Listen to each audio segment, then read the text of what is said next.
This illness is not to end in death, but is for the glory of God, that the Son of God may be glorified through it. You know, when I read that gospel last Sunday, Laetare Sunday, I just about fell over. God speaks to us all the time, especially through the sacred liturgy. And it felt like a personal message for the people of our time. And there is no more personal message for the people of our time, the church, as it's going through, than the passion of our Lord Jesus Christ.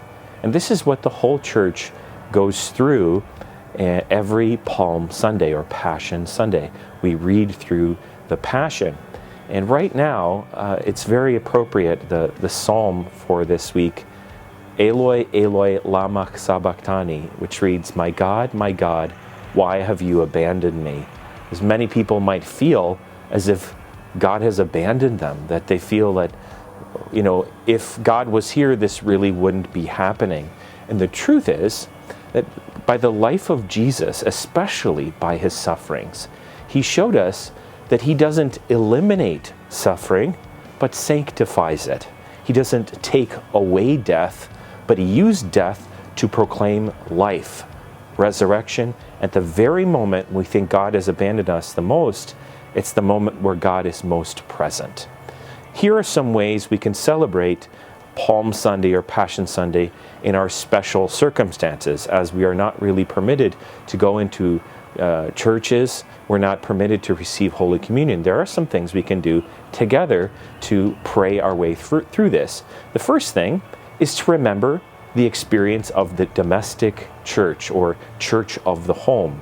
My most religious experience I ever had as a young child was watching my own father read the Passion of Christ and then weep. And he wasn't afraid to express how he felt about the Passion of the Lord. So a good way for us to go through this is to read the gospel out loud together and let the little children hear that Jesus suffered and died for them.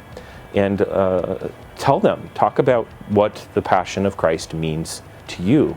Another way that we can experience this is spiritual communion, making an act of spiritual communion, which is, as St. Thomas Aquinas called, a desire to unite yourself spiritually to the most holy sacrament. Another way we can sanctify this time is we can spend some time at home in silence. For myself, this was the first time as a young child that I realized that prayer is something that had to be done and that was most fruitful in a time of silence. We had some quiet time, and it was very beautiful. So with these different ways, and especially praying together and interceding together for the church and for the world this time, I ask you to also be safe and continue to stay home and to continue to pray and ask the Lord for that this trial would soon come to a close. God bless you.